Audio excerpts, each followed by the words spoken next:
أستاذ تامر صباح الخير. بص ده فيديو توضيحي للشقة سريعا كده.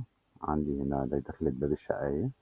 لما هدخل من جوه هلاقي شكل الطرقة بالشكل ده في وشي على طول، فيها الجزء بتاع الجزامة والكيبورد ومراية.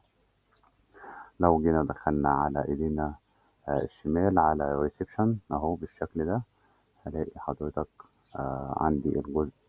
أول ما بدخل في الريسبشن على يميني بلاقي السفرة والجلسة اللي حضرتك شايفها دي 2 كرسي، وعلى اليمين بلاقي شكل الشاشة بالشكل اللي حضرتك شايفه ده، والقعدة اللي عند الشباك اللي في الآخر مع شكل البلكونة زي ما حضرتك شايف أهو بالمنظر الجميل ده.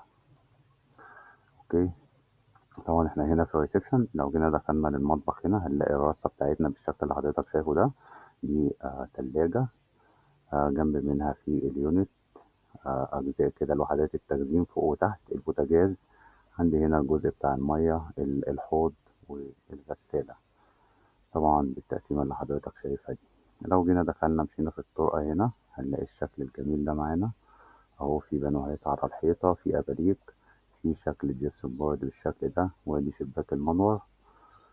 لو جينا بقى دخلنا غرفة الجيم أهو الباب بتاعها، أو غرفة الولد اهي عملناها بالشكل ده كده. دي شاشة، مكان التكييف، مكان السرير، والجزء بتاع الألعاب القوة موجود أهو. أوكي، لو جينا دخلنا في الجزء اللي جنبه بتاع غرفة البنات هنلاقيه بالشكل ده 2 سرير مع ال3 وحدات اللي موجودين عند حضرتك والمكان بتاع التكييف. لو جينا دخلنا غرفة النوم برضو كده بالشكل اللي حضرتك شايفه ده اهو. بندخل كده بنلاقي عندنا التسريحة موجودة على اليمين مع التكييف بتاعنا، وفي الوش الدولاب والجزء بتاعنا اللي في السرير بالشكل ده اهو. ولو جينا بقى دخلنا للحمام الماستر بتاع غرفة النوم هنلاقي التقسيمة بتاعته بقت بالشكل ده.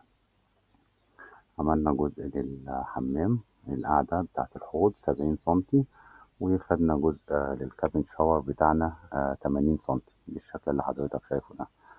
وعندي هنا الحوض بتاعي في الوش اهو بالشكل اللي حضرتك شايفه ده برضو. الحوض بتاعنا ده 80 في 50 اهو.